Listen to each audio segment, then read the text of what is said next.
Hey everybody, thanks so much for joining me here today. I am so excited to welcome Rick Sammon back with us. Hey Rick.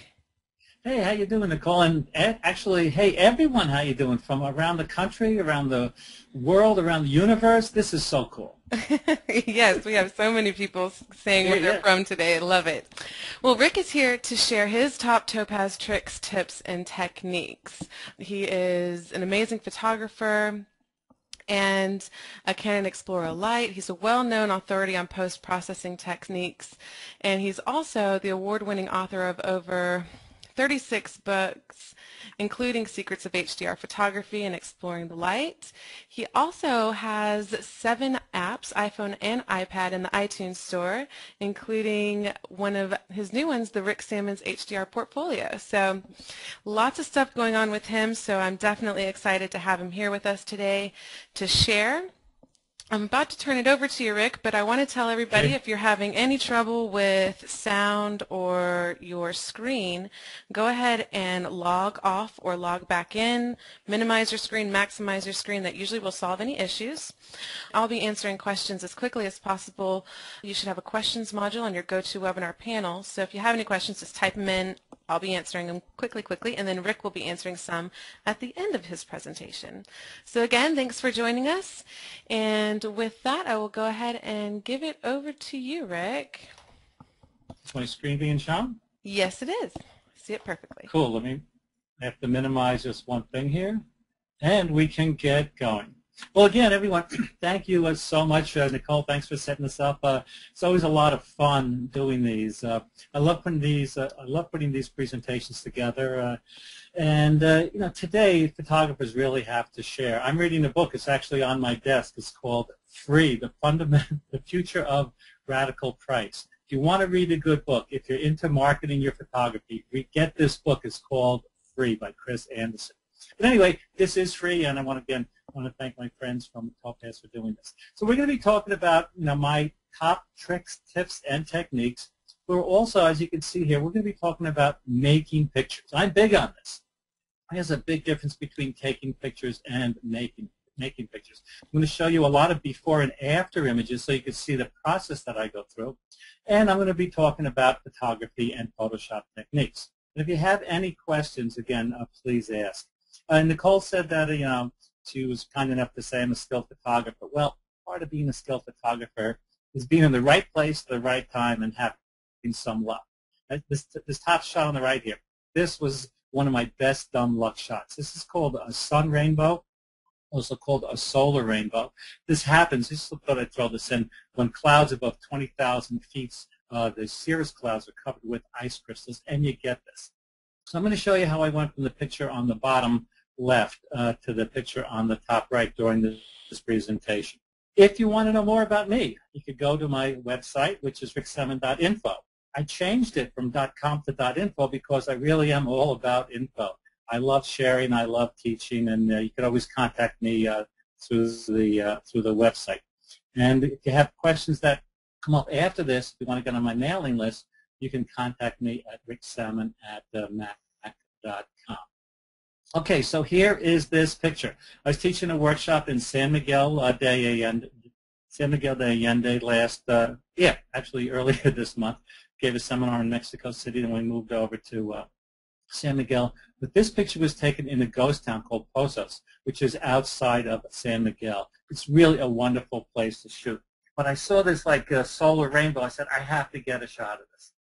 So let me close out of this. And what I'm going to be doing, by the way, during this presentation is I'm going to be giving you this keynote show over here. Whenever it says demo, actually that's to remind me, I'm going to be giving you the demo. So this started out as a raw file.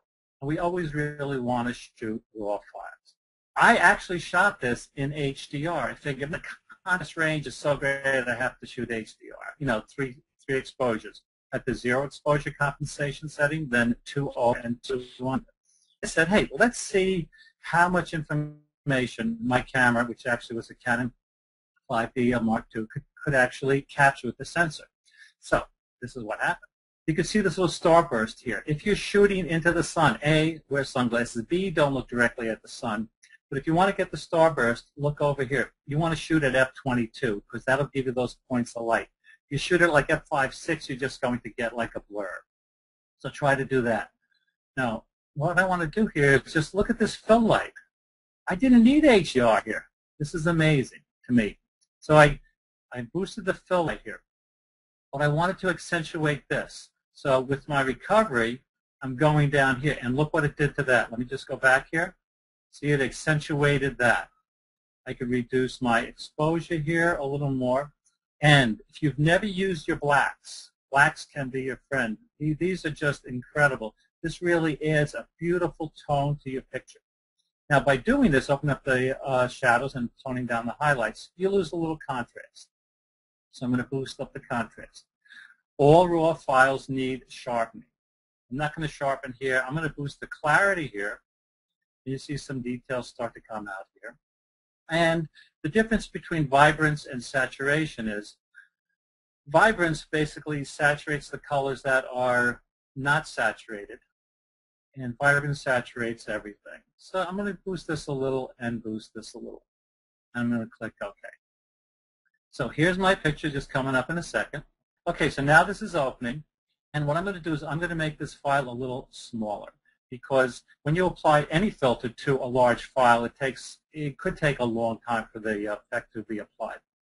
But because we only have 45 minutes here, I really want this to go fast, so it's easier and faster to downsize this picture. So this is going to come up in a second. Here we go. And when you upsize or downsize a picture, by the way, what's really important is, let me go to image size here, this bicubic softener and sharpener. If you're going to enlarge an image, you definitely want to use bicubic smoother, best for enlargements. You want to reduce an image, which is what I'm going to do, and you do this when you want to send someone an image to put on a website or an email. You want to do bicubic sharpener.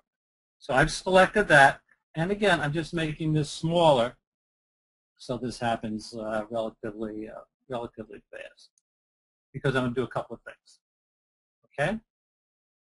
So now I'm going to go to fit to screen. A couple of things here before we get going. If I'm doing stuff professionally, I'm selecting this, the full screen mode, because I don't want to be distracted by all this other stuff over here. So I work in this mode, and when I'm done, I work in this mode. So, and then I just relax, take it easy, and look at the picture and see how I like it. So when I'm working professionally, I look at it in this mode. Okay. So Nicole's saying, Rick, you've been on for like 9 minutes. What about Topaz? What about Topaz? Well, I'm going to show you here. Now we're going to go to Filter. We're going to go to Topaz Labs. We're going to go to Topaz Adjust For.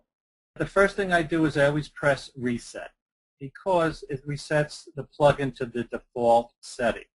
Now, I say always do that. However, this picture, as I mentioned, was taken in Pozos. If I wanted to, Pozos, Mexico, if I wanted all the pictures to look the same, if I took 20 pictures from there and I wanted the exact same effect, I wouldn't do that, because, the plugin can save you time by not going through all this stuff again.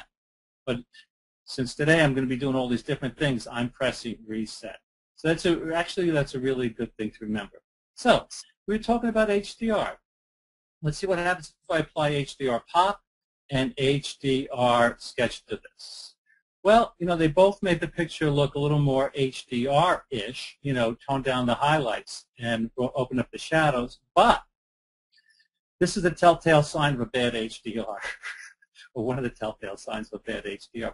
You have these halos around, the bright areas and the dark areas. This halo is nice around the sun, but this halo is a no-no. There's a way to fix that. I'm going to show you that in the next, I think in the next example.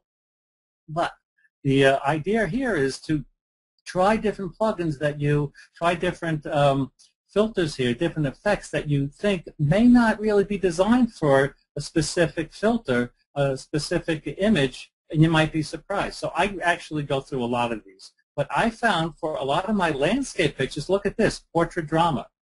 Here's the original. Look what Portrait Drama did. We don't have these halos around here anymore. We got this nice texture in her. And I don't know if my friends at Topaz Topaz thought of this when they thought of the portrait drama. But guys out there, do a search on Karsh of Ottawa, Joseph Karsh of Ottawa. He had very dramatic portraits where you could see, like he did a picture of Ernest Hemingway, where you could see every hair on in his beard, every pore on his face.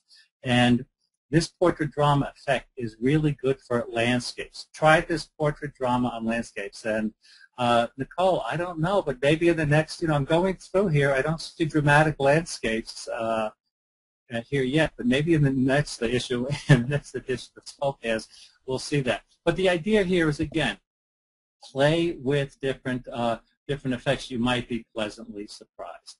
Of course, we could play with the contrast here.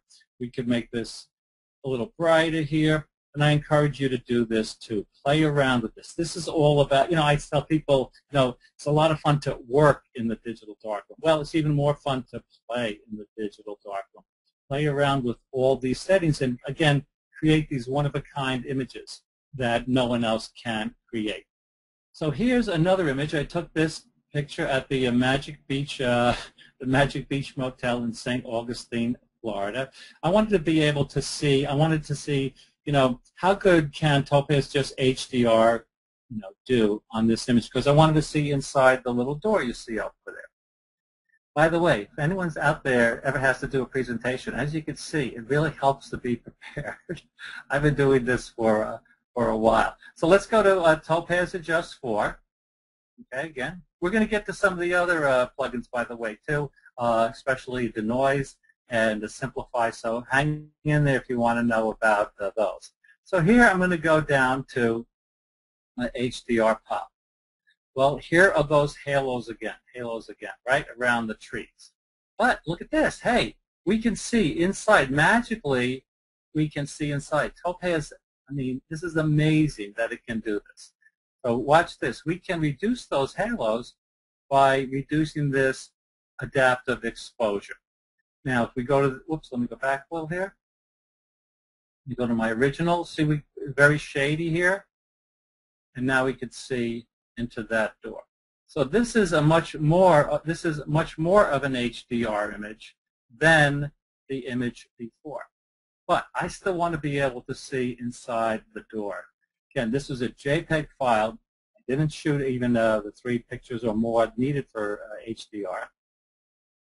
So I want to see what I can do now. I'm going to open my image again. So here now I want to go to this image and click this down here, bring this over here, and over here I'm going to go to Filter Topaz. So now I have over here my Topaz picture,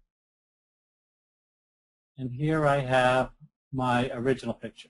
If I did something like this, I could go to Image, Curves.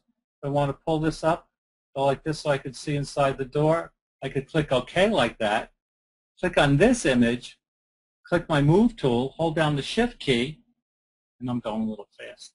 And then all I have to do is take my Eraser tool, and if you see my layers over here, working on the top layer, I can erase over there and see inside the door. I would even do this with an HDR image.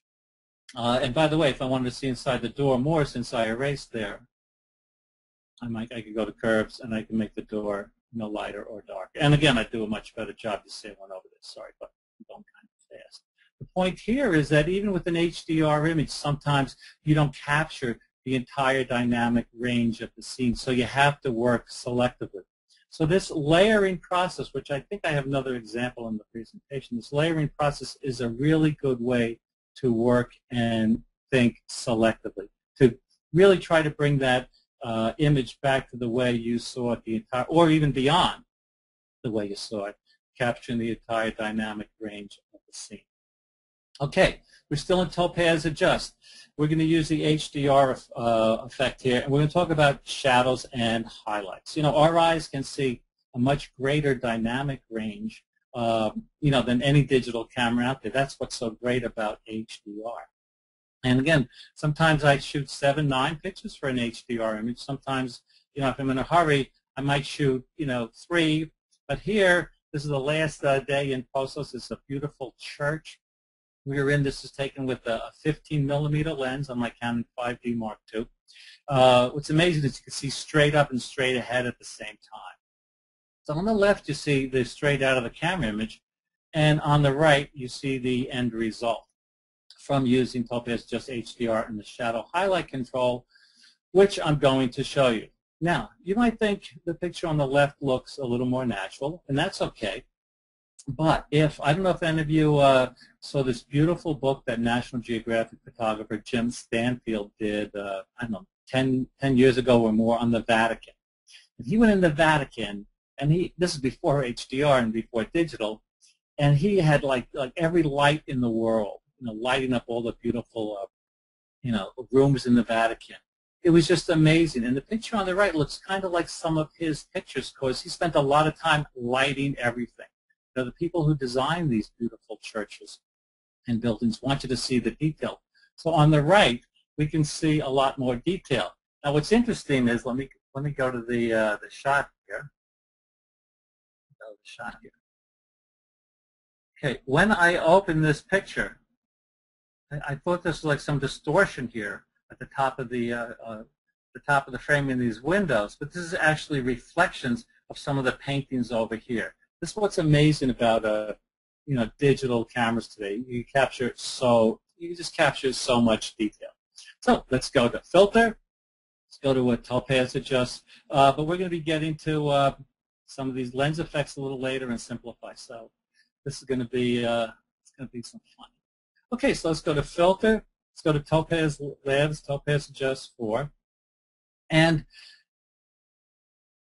this is the end result you saw before. But again, I'm going to press reset here. I'm going to shoot down to HDR. By the way, go to HDR pop here. If you want to have some fun, I like this image. I like HDR. I have an HDR app, an HDR book. I teach HDR. If you want to have some fun, do a Google search, and in the search window type in "I hate HDR." It's like 10,000 listings. And the reason people say that is because those halos that we were talking about before, and that sometimes the grungy effect doesn't work. And I think that the subject really suggests the end result. So the grungy effect I don't think would look too good here. So I was going for the natural effect. So right out of the let me press reset to make sure. There we go. Okay. So we're going to go to HDR pop here. And let's play around with some of these settings. Let's open up the shadows. This was happening before, where I didn't. There we go. So I opened up I toned down the highlights, right? And I opened up the shadows, and I created this picture. In a matter of seconds. I want to increase the saturation. I could go down here and boost the saturation. I could boost the details. Now it's starting to look more like a painting, right? Now, on that note, I'm giving a presentation the other day, and actually it's the eagle picture I'm going to show you a little bit later. The person says, I don't like that picture. I don't like that image. It looks too much like a painting. Well, actually, I thought that's kind of a compliment, because today, again, getting back also to that awakening the artist within, these plugins help us awaken that artist within, help us create images that we would never be able to create before. We can reduce the noise here. I don't have a lot of noise in that image, but sometimes I reduce the noise here, but I really use the noise reduction plug-in to noise that we're going to get to in a little bit. But again, matter of seconds, we were able to transform this picture, which looks kind of flat, into this picture, and without losing any detail, and actually without losing too much time either. By the way, just a note on 15mm lenses. I like 15mm lenses, but if you use them a lot, all your pictures are going to look the same. So, don't overuse them. So we're going to cancel that. Getting back to the slideshow here. Play slideshow. Nicole was kind enough to mention my app before, Rick Sammon's portfolio. We actually just changed the name a little while ago to IHDR. It stands for Images, Imagination, and Innovation. And it has a lot of my latest HDR images in there and some effects that some of the images that I created with Topaz Adjust. Okay, so let's talk about Topaz Simplify, another one of my favorite plugins, effects here, and plugins and effects. I really like the oil painting effect. Out of all the pictures I've taken in my whole life, this is the picture I'm most proud of. I call it, it's the photograph, the girl with the pearl earring. So before I get to the Simplify effect, and we'll actually talk about fading the filter and the different options there, I thought I'd tell you how I made this picture. Here you see the picture. It looks pretty much like the painting. I love the movie, The Girl with the Pearl Earring. It's a story about Vermeer's painting of the girl with the pearl earring, and I love the photograph. I think we can learn from the masters. You guys are here, and I really appreciate you tuning in and sticking around, learning some techniques here. We learn from others, and we can really learn from the painters how they used light. Vermeer used basic side lighting here. So the shadows, this is actually called Rembrandt lighting too. I think it should be called Vermeer lighting. That shadow on the left side of the girl's face adds a lot of depth and dimension. But I'll take you through the process of this, which I think is kind of interesting, because I know you're here to learn Topaz, but I'm here to really show you some Topaz stuff, but also to help you make better pictures. So on the left is the original shot I had, and you can see that her scarf, the yellow scarf, the white scarf, which turned yellow, I changed the color there, and also on her little jacket there. I'm going to show you how to do that quickly and easily. But when I'm shooting a portrait, the last thing I want to do is waste the subject's time. So I always have an assistant come in there and check all my lighting. As you can see here, I didn't take a lot of pictures. So if you're going to photograph someone, get your lighting set up. Don't waste the person's time. So here's the process I went through. I printed out a picture of the painting, the girl with the pearl earring. We went to Macy's and we got the scarves. This is my niece here showing us how to tie the scarf. She just had a baby there. That's why she looks a little pregnant. And here's the office that actually I'm in right now. I don't have a studio. The picture looks like it was taken in the studio. But I just set up a black background here. I used the Westcott Apollo softbox. Put one Canon 580EX speed light in there, and I'm shooting tethered. I'm firing the flash with the Canon STE2 wireless transmitter, and I'm tethered to the computer so everyone can see the shot. You see, I also have these pictures around, so we can see where we're at, where we're trying to go. Setting the goal is so important. Okay, so here we're getting the scarves together. Here we have the softbox, and on the opposite side of the model, you see another assistant holding a black, actually it's a black cover that goes over a reflector. Deadening the light is a really good idea sometimes. I didn't want any light from the wall or anything reflecting back onto the subject. So after a few minutes, I got the shot. Just another tip when you're photographing someone, make it fun for them. Yeah, I know you really want to get the shot. You got to get the shot, but make it fun for them. You'll also notice some catch light in the subject's eyes. Catch light makes the subject's eyes really pop, makes the subject come alive. So anyway, that's the behind the scenes of the photograph of the girl with the pearl earring. But then I said, hey, Vermeer was a painter. I want to make my picture look like a painting. So I'm going to quit this. Oh, you're going to like this demo. This is about the noise, but I'm going to get back to that in a second. So let me get my photograph here. The girl with the pearl earring. Check out this movie. It's really a good movie. Filter, Topaz Labs, Topaz Simplify, which is right down here. And what's the first thing I'm going to do? That's right. Press Reset All. So, do Reset All. So I like, some of these certainly don't apply to this image, but just the oil, the painting oil, does a really nice job. Let me make this a little bigger so you guys can see that. Now it looks like a painting. Now you can change. This looks nice also outside for landscapes. Maybe next dish will have like painted oil portrait. Maybe. Sorry, Nicole. Anyway, we could. So I'm toning. Watch what happens when I tone down the size. One of the things that I wasn't thrilled about this picture is we were kind of a hurry, and I didn't have any makeup, and she didn't have any makeup. So we have a little white spot here and a little white spot on the nose. So by toning this down, we can look at that. We can reduce that effect. Okay, so here's the original, right? You see the white spot and you see the reflection there. So this is toned down. Even though, if you look at Vermeer's painting, he actually, I guess the girl with the pearl earring didn't have any makeup, because you see the white spot there and you see some reflection there. And you could play with the detail strength or whatever you want. The detail size, feature boost, you can go all the way over here, don't really like it. Fine tune this. I made this bigger for you guys, but also when you are working, make this as large as you can on your screen. So let me click OK. So now this is, okay, perfect. Okay, so the picture looks pretty much like an oil painting. If we go back to here, where's the girl with the pearl earring in the painting? Over here, it's looking more like a painting. But watch this. I wanted to tell you about this. Whenever you apply a filter in Photoshop, if you go to Edit, this is kind of cool because you can, whatever filter you applied is listed here. It says Fade, Topaz Simplify. If we had used Topaz Adjust, it would have said Fade, Topaz Adjust. If we had used one of the filters in Photoshop, like Sketch, it would have said Fade, Sketch. So anyway, we're going to go here. So this gives you yet another level of control. Go all the way over here. The effect is totally faded. So you could dial in or dial out just the amount of effect that you want.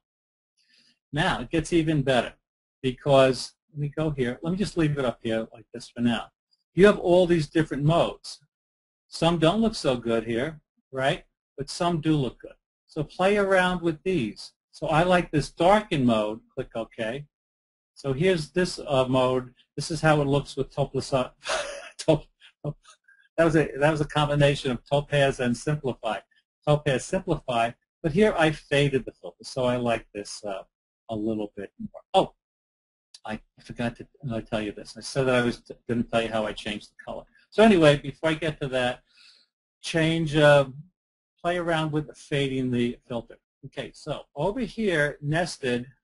This is like the cool professional, Photoshop professionals word for where the other tools are. Over here, nested in the brush tool, is the color replacement tool. When you use the color replacement tool, you click on your color picker here, pick whatever color you want. I'll just pick red. And when you have this tool here, you see these little crosshairs inside this brush, which you can make larger and smaller. So now, look, as long as you stay inside that area, you can change the color. This is a very useful tool if you're a product photographer. This doesn't look that good, I know, I'm just showing you the effect. But it's very useful in a case like this where I was trying to match the color. Okay, getting back to this. I see we have about 15 minutes left. Okay. I'm going to tell you the story of this, and I'm going to tell you how to get rid of the noise. So I'm teaching this workshop in San Miguel de Allende, Mexico, one of the most romantic, picturesque towns on the planet. I've been to Cuba. I got a much higher percentage of pictures in San Miguel. I'm doing a workshop there next year. If you want some information, shoot me an email. So it's the last night. So the last night, and this was run by my friends in Mexico, is like mojito night. So we were having some mojitos, and this huge storm comes. It's really rainy outside. It was really raining when this picture was taken. So I left my good camera in. We just ran out. Someone yelled, "Double rainbow." So I run out the door of the restaurant. I see the double rainbow. All I have with me is my iPhone. I didn't want to run back up because there's a couple of flights of stairs to get to the restaurant. I didn't want to run back to get my regular camera. My Canon. Actually, I was shooting with the Canon 5D Mark II and the Canon 70, and I just had my iPhone with me. Okay, I know. Should have brought my others. But anyway, I love the picture. I love the mood of this picture. This is a dream shot. It's a once-in-a-lifetime shot, right? But there's some noise in the picture because the light level was pretty low. One of the ways I would like to get rid of noise is with Topaz Denoise. And I'm also going to talk about Photoshop, again, working selectively like we did with the picture of the Magic Beach motel there. So let me, and then I have some more San Miguel pictures to show you here. And we're going to go through this just in time. Let me go here. Okay, let me open my picture here. Actually, all of you keen-eyed photographers probably noticed something between this picture and this picture. And guess what it was, for those of you who didn't notice? Well, I cropped it a little, and here's why I cropped it. When we look at our picture, our eye goes to bright spots or very dark spots first. So this reflection off this little water tower here really wasn't that pleasing to me. So simply by cropping that, cropping that out, I made the picture a lot more pleasing. Okay, here we are. We're going to go to Filter, Topaz Labs. We're going to Topaz Denoise 5. And by the way, Topaz updates a lot of these plugins from time to time, so you should definitely sign up and make sure you get all the update notices, because with all the update notices, there are always improvements. Okay. Over here, we have some presets. I've had a lot of good luck with presets. So the noise was, let me look at my original here. You can see the noise. The noise was pretty strong here, okay? Again, because it's low light. And the lower the light, the more noise. And also, noise shows up mostly in the shadow areas. So we're looking at this in the RGB mode. But sometimes it's easier, if you look over here, sometimes it's easy to see the noise and all the and how all the adjustments can control the noise by using the luminance noise.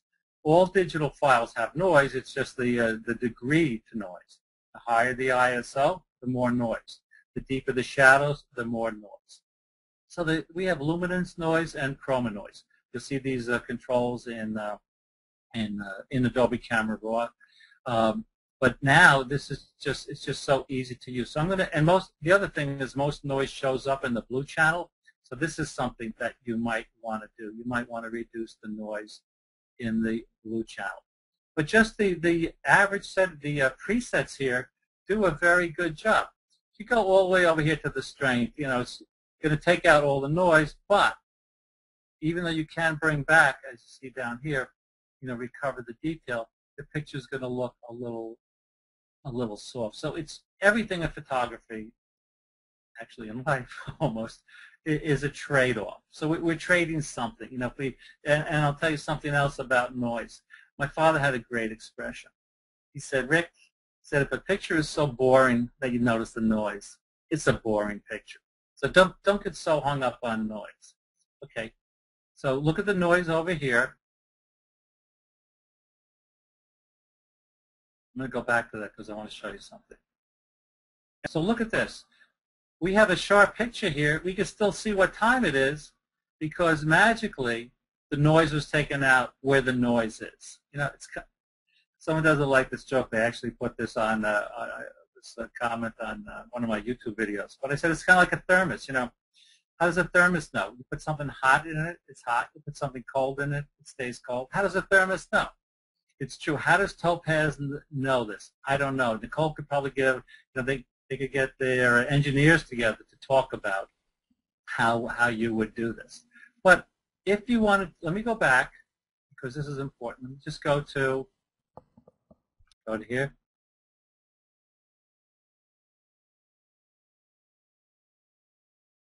Okay. So, and you could also zoom in, okay, on different areas of your picture. You could do it in here too, but this is an easy way to do it.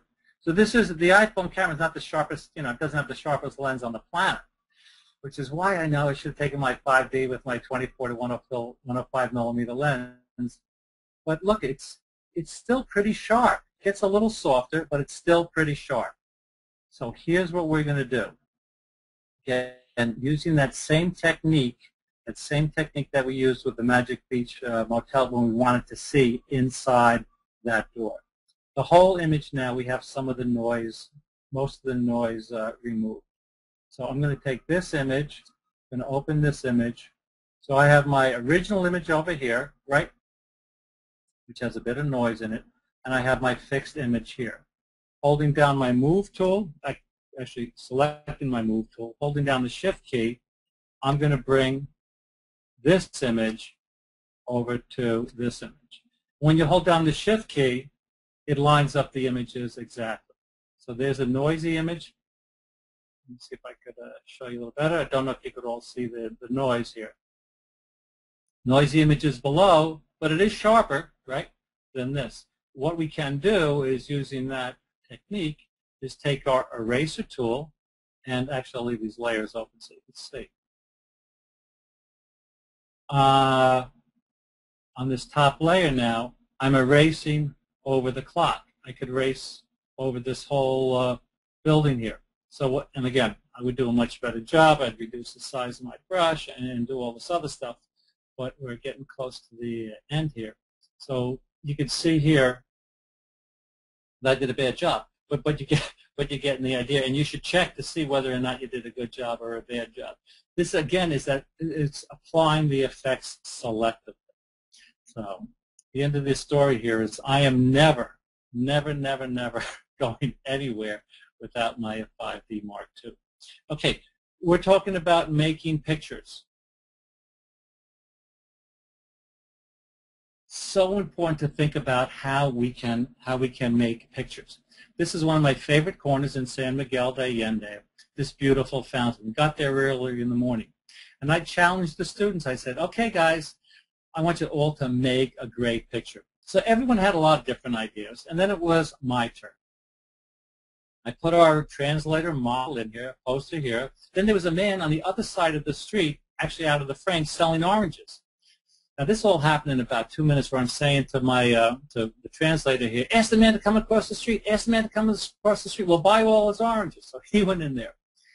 Then I saw a Volkswagen coming up the street, so I'm yelling to my friend Juan Jose, who was organizing the workshop, hey, stop the Volkswagen, let's get the Volkswagen in. So the Volkswagen guy, we gave him $5.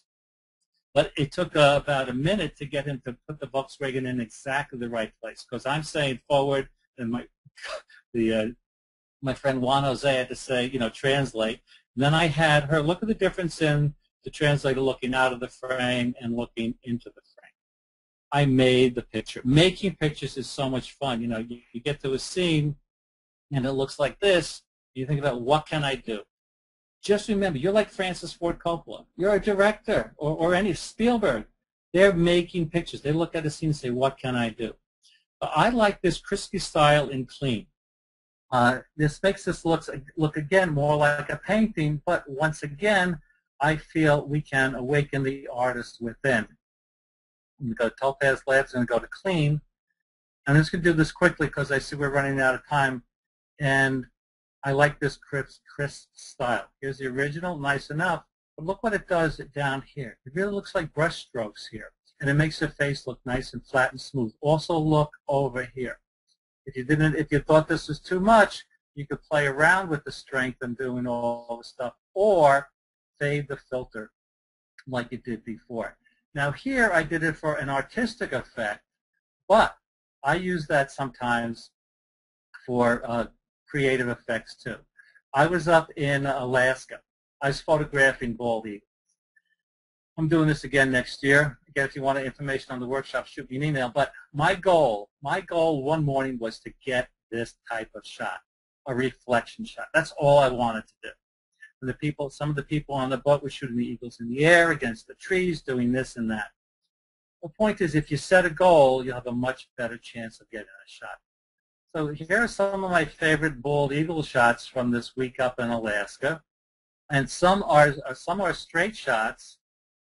We're going to get to that actually, if we have time, that's how I'm going to end the show. But some I used Topaz, this clean effect on. Again, and you'll see why. It really can help, enhance a picture. It can also help save a picture. And one of these pictures actually has this effect. If I go, you might have noticed it, but you might not have noticed it. So I'll show you which one it was. And I'll tell you why I had to use that effect. Now, this was a raw file I made at a JPEG. There were some people on the boat shooting with $11,000 800 millimeter lenses. I had my Canon 70 to 200 and my 100 to 400 with the 1 point and the 400 DO lens. Well, here the shot, this eagle is coming in to grab a fish, a herring, and I only had my 70 to 200 with me because most of the eagles were close. Anyway, as you can see, it doesn't fill much of the frame. What I did here to make this picture kind of cool looking is I'm going to fill the screen here. This picture is taken very early in the morning. It doesn't look like it, right, because the digital cameras can capture so much light. But I'm shooting like ISO, 800 here, wide open, and low light. So we do have a little bit of noise. Okay, I could have used the noise to take out the noise, but look what, and this is what I'm talking about. Play around with different effects. I like this crisp style. Here you see the noise here. Again, we're zoomed in. We're only using a part of the frame here. Look at this. Now if you look over here, right, here's all the noise, and now it looks like more like a painting. And if I went through that, maybe some of you noticed it, but maybe some of you didn't. And when I give a slideshow, hardly anyone notices that I applied this effect. And when I post it on my website, not too many people noticed it. But again, it sharpens up the picture, it cleans up the picture, and it really makes it look beautiful. By the way, if you're photographing eagles coming in for landing, use 1,000th of a second shutter speed. And in all wildlife photography, and not in all, in most wildlife photography and in people photography, if the eye is not in focus and well lit, you've missed the shot. So I'm going to ask my friend Nicole if I have any more time, because I have a lens effect one, and I also have a couple more slides. So Nicole, can I give a few more things, or do you want to go to questions? Well, we have about 10 more minutes left and quite a few questions. So maybe if we could go over a couple of things, and then if we have some time after that. Sure. Okay, great. I have a couple people asking, or quite a few people asking, why you use the eraser tool versus a mask. Is that a more simple process for you, or do you find that to be more destructive? There's quite a few questions about that. Sure. A lot of people actually asked that the last time. During the presentation, you saw a couple of times, or you heard a couple of times where I said, if I was doing this professionally, I would do this or do that. Yeah, using a mask is, of course, a much better technique.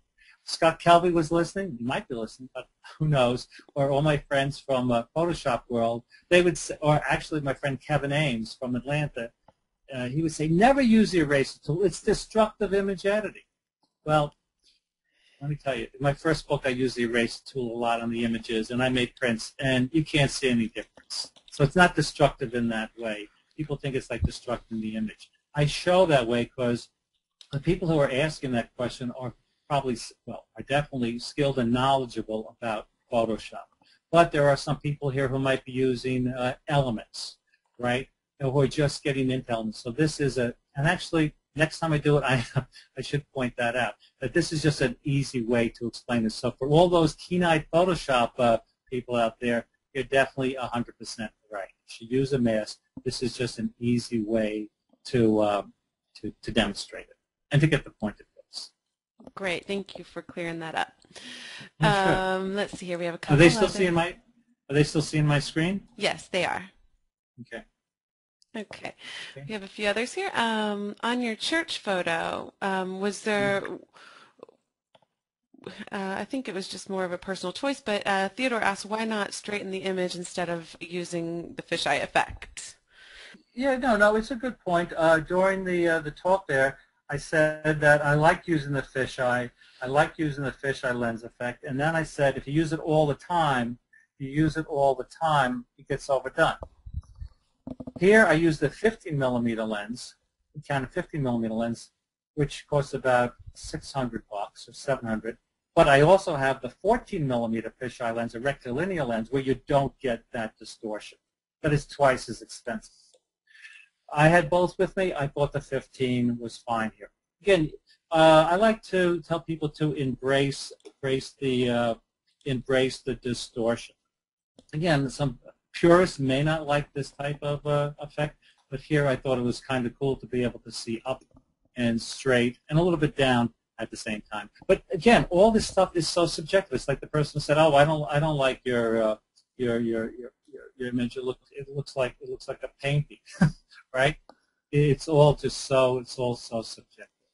Yeah, I agree. Okay, Michelle has a great question. She says she takes a lot of pictures and she wants to know what you do to make your workflow smoother, to get it done more quickly. She says she can find that she spends an hour or more just on one pictures and never actually gets to the other shots because she spends so much time on one. So what are your kind of like tricks of just really smooth workflow? Well, what I would say is you have to do this stuff a lot. It's like, playing a classical piano piece, which I used to do, or like playing a guitar piece. The more you do it, the faster it becomes. A wedding photographer is going to go out there, shoot 500 pictures. Is not going to have the person's name is Michelle. Did you say? Yes. Michelle's not going to have time to work on all those images. But if you have a picture that you like this elephant picture here, I'll spend some time working on that. What plugins do on that note is you might be able to duplicate some of the things that the plugins do.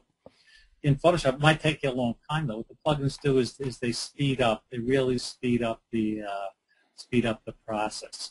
What I do is I basically open my pictures in RAW, do as much as I can in RAW, and then I'll bring them into Photoshop or Lightroom or Aperture and play around. And then if I think a plugin is appropriate, I'll definitely work on it. The pictures I showed you today, I thought the plugins were appropriate. But let me go to my my website here, and I'm sure there's pictures here where I didn't use any. Like here, I didn't use any plugins here. Another behind-the-scenes shots. There's a lot of information here, by the way. I post things 2 or 3 times a day. This picture of my dad here, no plugins. Here's some. Actually, San Miguel was so cool. If you want to just type in San Miguel in the search window here, and you'll learn a lot about. Oh, here's a picture of me shooting San Miguel. So again, as far as the workflow, I don't really. It's not the same for every image. If an image is fine, I won't use a plugin. If an image needs some work, I'll work on it. One of the first things you might want to do, though, however, is when you work on an image, is check the levels. This is actually, if you go to image adjustment here, if I go to levels, look at this. I have, well, it's the blacks over here, and I have the highlights all the way over here. You want to check your levels. Make sure that you are really opening the entire capturing or using the entire dynamic range of the scene. So go to levels first. Images. Let's see how this looks. Okay, I can move this over just a little bit, and it fixes the image up a bit. So use levels first, sharpen last, and have fun. And don't worry about spending too much time. It took Ansel Adams sometimes weeks to work on an image. It's true. All right, a couple more questions here. Can you talk about focused from foreground to infinity, which is something that you've talked about before with HDR? Yeah. I'll show you here.